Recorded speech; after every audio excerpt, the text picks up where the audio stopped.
Hello, everyone, and welcome to What's the Tea with Gen X, Y, and Z.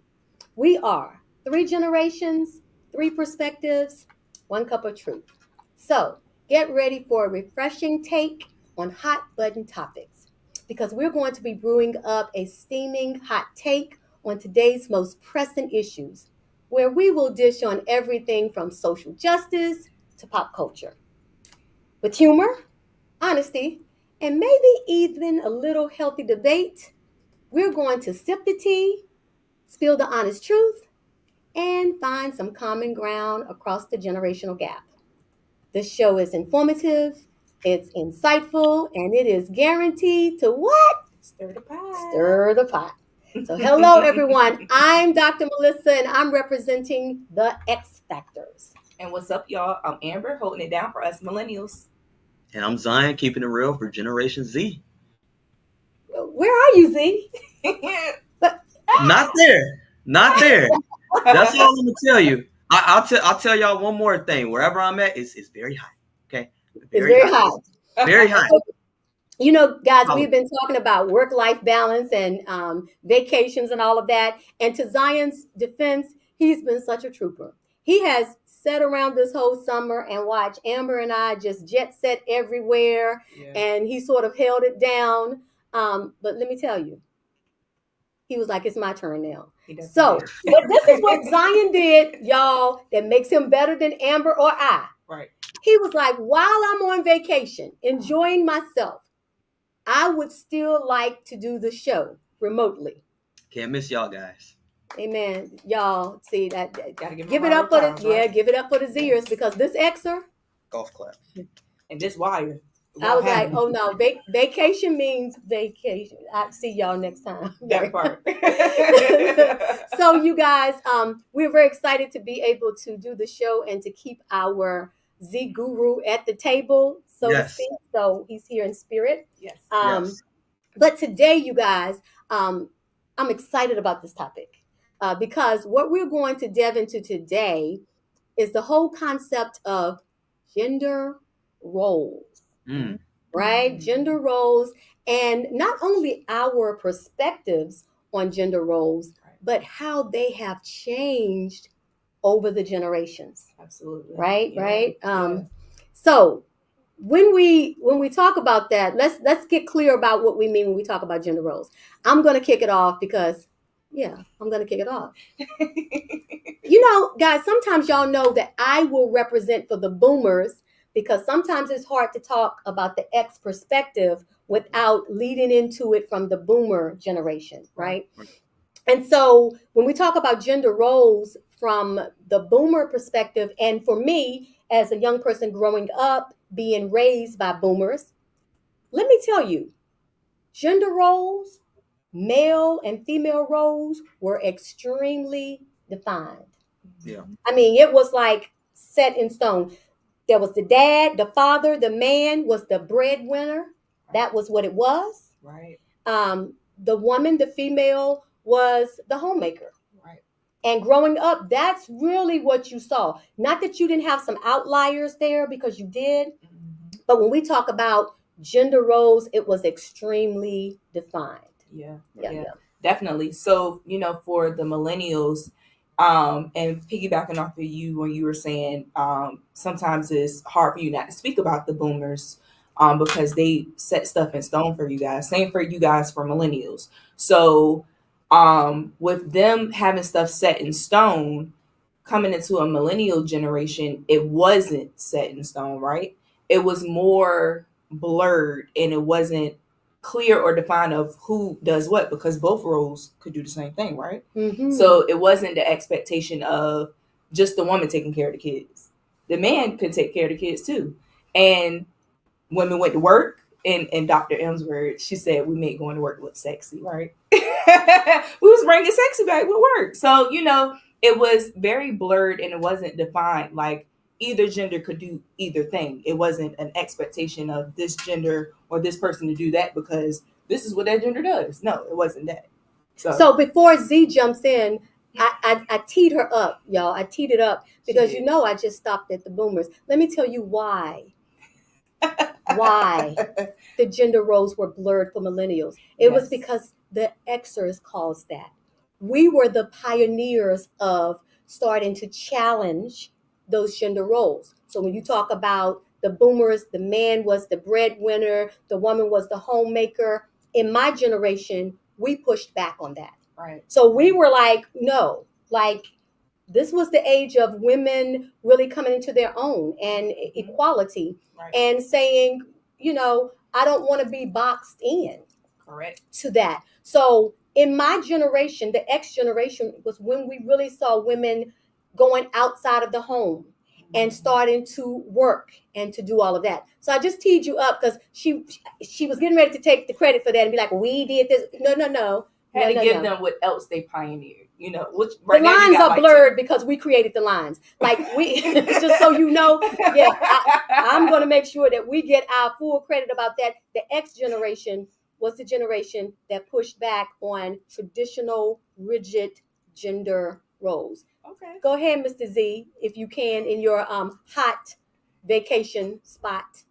Yes, of course. So, from a Generation Z perspective, I would say we progressed, especially in regard to gender roles and just relationship dynamics in general. Um, Dr. M, you mentioned outliers before in your original segment. So, especially with my generation, we've now, homosexual relationships a lot more prevalent, where it's not always just a heterosexual relationship. And so that also now becomes something different that's not so traditional in a sense. So we've definitely moved past that from a traditional sense, as you Xers have. However, in regards to just heterosexual relationships, I want to say we've definitely reaffirmed traditional beliefs and, expectations where there is expectation for the man to be the sole provider, and, men and women are comfortable with that financial aspect of it. So you're saying, so for men, it's kind of gone back to men being the sole provider, or no? Typically, yes. Typically, some studies suggest that in Gen Z centered relationships, that both parties are comfortable in heterosexual relationships for the man to be the sole provider, and then the woman to handle any domestic responsibilities. So it has gone back to I guess a boomer perspective in regard Oh, to gender you know roles. what? It's funny that you said that because I didn't think about that. But you do have, like I see a lot of things on social media where they really do talk about how there are in relationships now. There's the expectation for, I guess, for the man to do things for the female. Right. Mm-hmm. And what's different about from X, we were really like, I don't need you to do anything for me. Like, I guess in starting to turn that trend from this whole breadwinner, I'm the breadwinner and I make all of the decisions and you take care of the house. In my generation, when women started to push back on that, one of the things that we were most proud of is, hey, I don't need you to pay my bills. I don't need you to do anything for me. As a matter of fact, I'm cozy and good with doing things for myself. But you're right. When I do see things now, there seems to be a return back to the expectation of, if this is my dude, he, Yes. takes care of things for me. He Yep. blah, blah, blah. So yeah. So here's the thing. When I'm thinking about the gender roles for us Xers, the difficulty, let me tell you, we talked a few weeks ago about, when we are trying to make social change, and sometimes the push is hard. Yeah. For Xers, and I'm going to talk from the female perspective, when we started to push back on those traditional gender roles, so now women from X generation were saying, I'm going to go out and work too. I want to earn a paycheck as well. And oh, by the way, you guys, some of that was necessitated by the economy. It then became to the point where you needed two incomes just to live, right? Right. But here was the downside for women in the X generation. Here we are now entering the workforce, bringing home a paycheck, right? So the role was different, right? Yeah. But the societal expectations hadn't caught up with that. So what we were having to do was go home, Right. bring home the bacon, and then fry it up in a pan. That was a whole song. I can bring home the bacon, fry it up in a pan. So, I mean, we were going home, we were going out, making the money, bringing home the bacon, and then Yeah. expected to still come home and fry it up in the pan.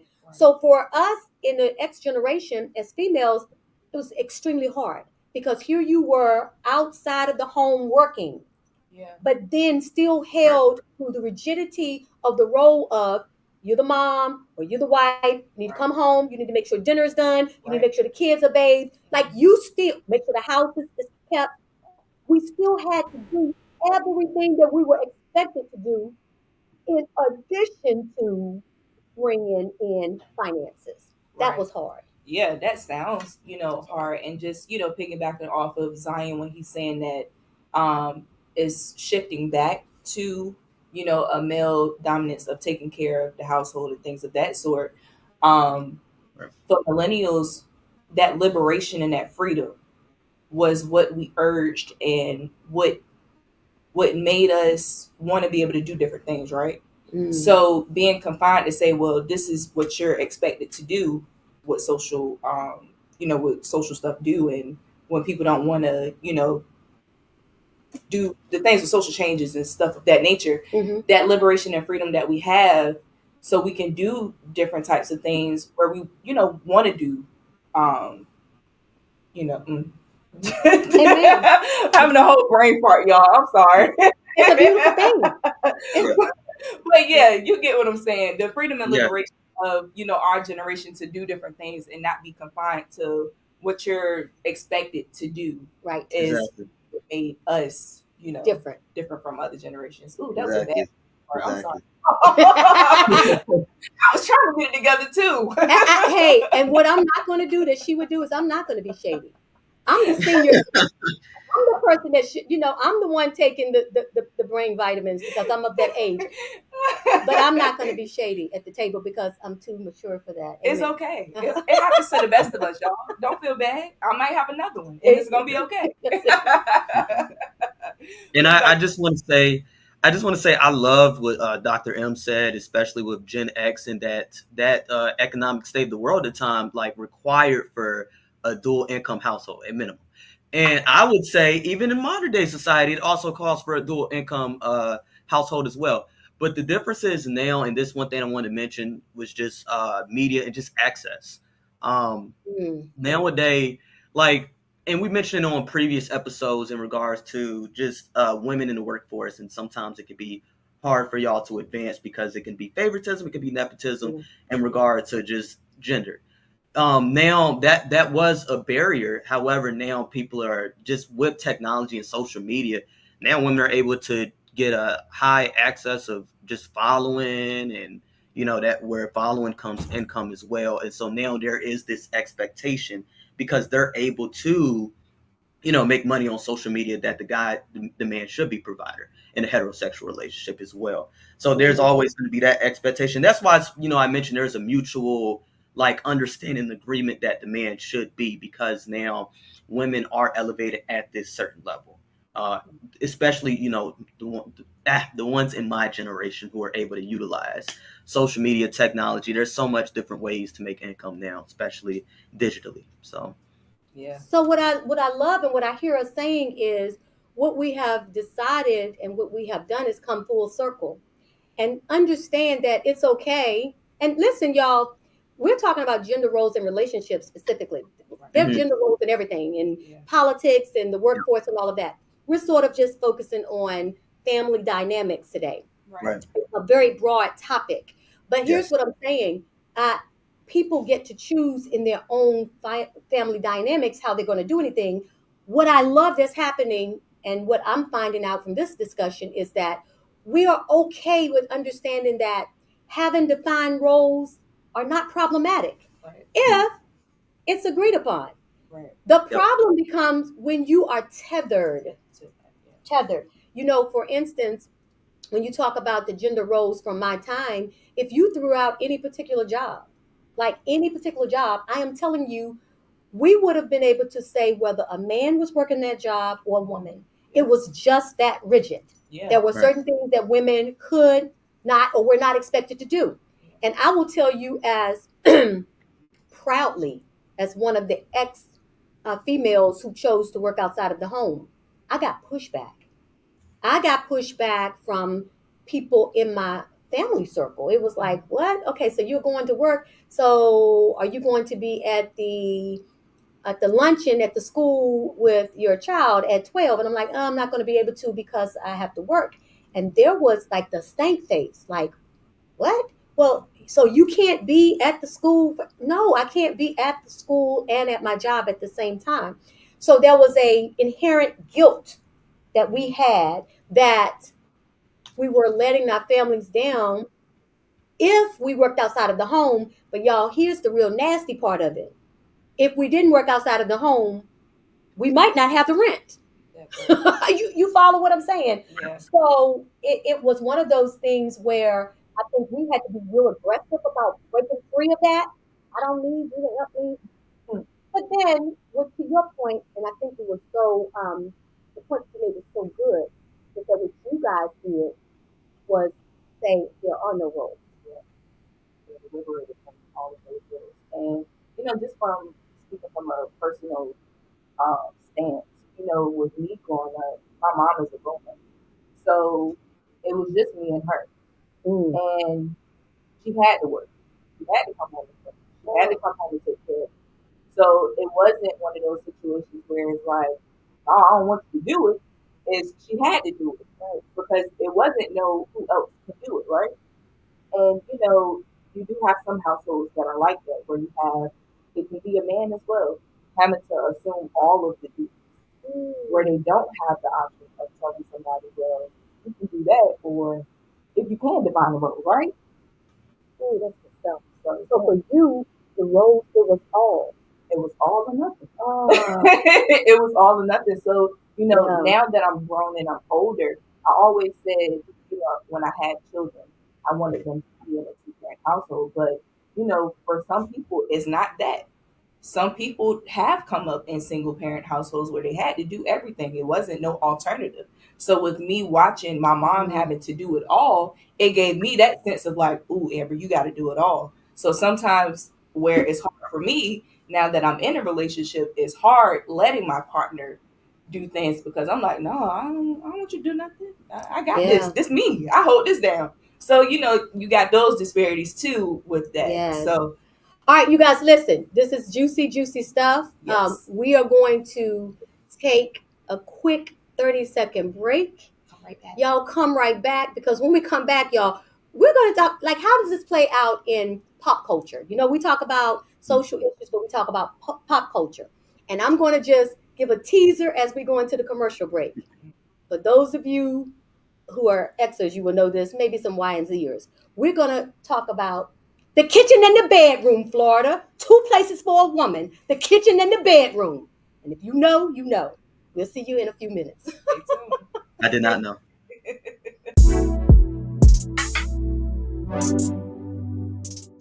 Catch the wave of success with Standing on Business with Dr. Melissa. Unlock your purpose, align it with your entrepreneurial spirit, and witness your business thrive. This isn't just about authenticity, it's about building a foundation so solid, your business becomes synonymous with profitability. Tune in as we delve into marketing strategies that work and create an empire that stands on business. Because when purpose meets strategy, success is inevitable. Standing on Business with Dr. Melissa, where authenticity meets profitability.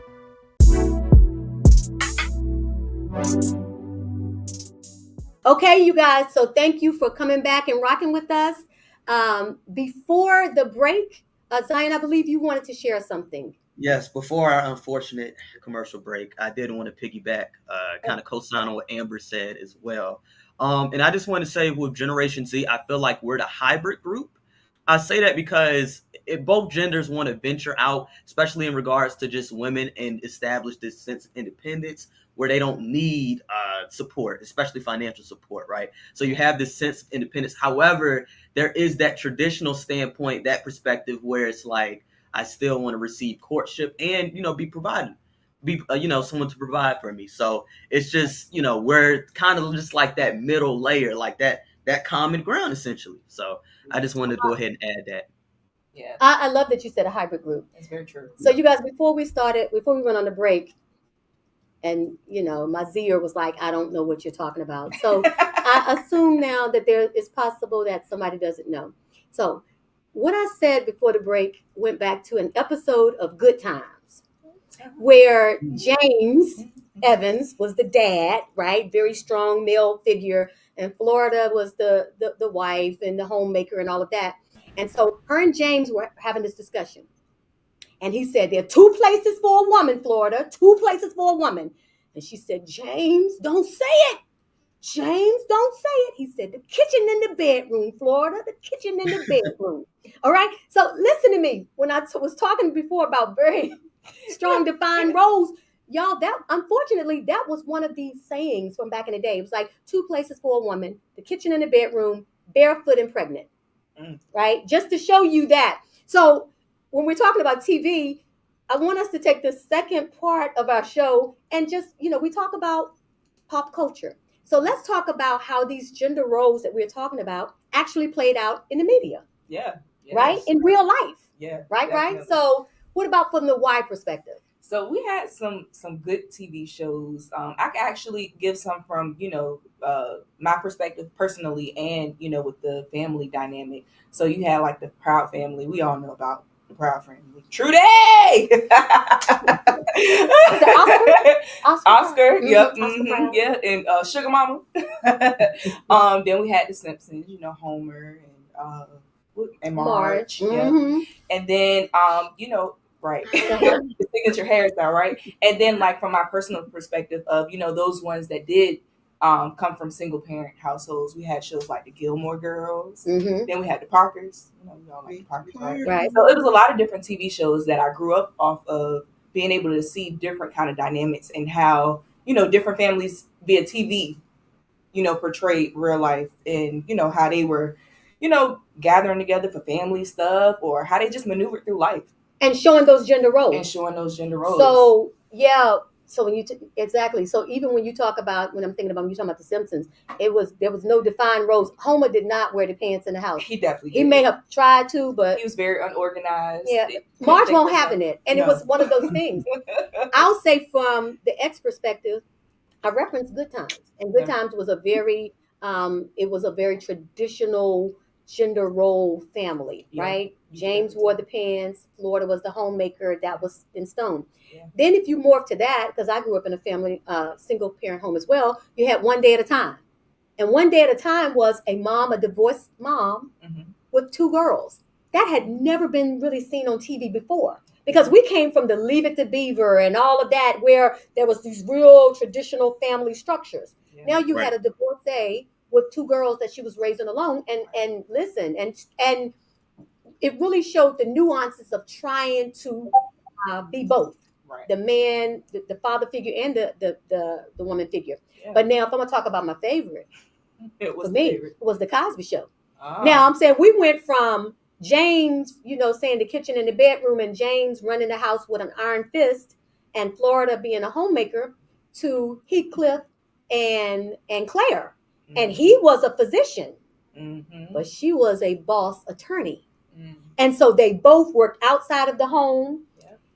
When it came down to who controlled the family, it was shared. That gets more into even what you guys did. We piggybacked that. Yeah. But Claire very much had say in that household. She worked outside of the home. He worked outside of the home, and then they came together. Yeah. So even with watching that, you can see the change, the shift from those shows where it was just, the man that's the breadwinner to the woman bringing home the bacon. And, oh, by the way, not just frying it up in the pan, but having him in the kitchen helping her fry it up in the pan. Absolutely. Yeah. Or ordering out. Yeah, you could tell during the millennial time frames, a lot of those, single parent TV shows started to come out more. Because then you got 101 where Flex was the dad taking care of Brianna. So, you can tell where the shift happened, right? Yeah. In different generations. I'm sorry, Zai, I didn't mean to cut you off. No, you're good. You're good.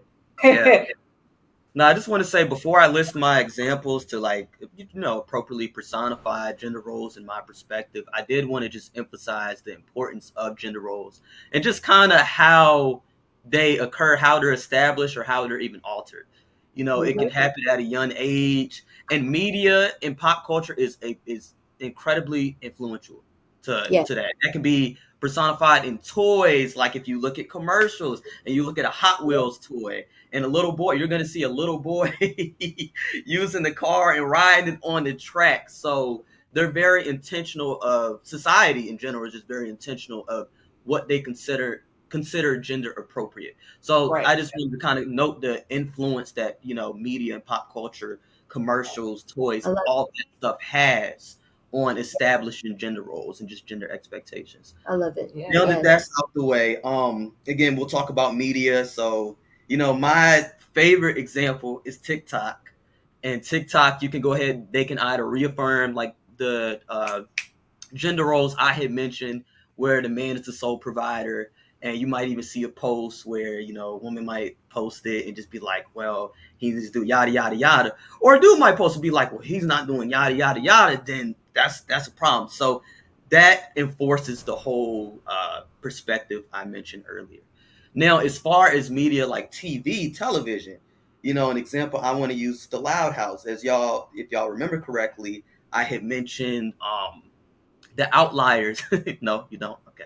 Oh, I don't know about I'm just shaking my head because I don't know Yeah, what it is. But yes, go ahead. when you was talking about outliers and Gen X, and then how they become a lot more prevalent, especially when we consider the LGBTQIA plus community, and you see a lot more, just homosexual relationships, and now that's even personified in television.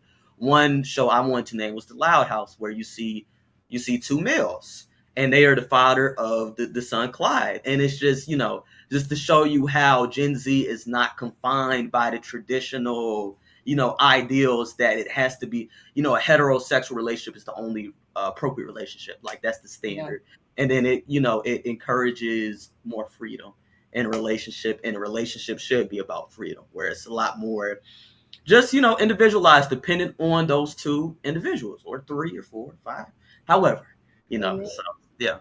Wow.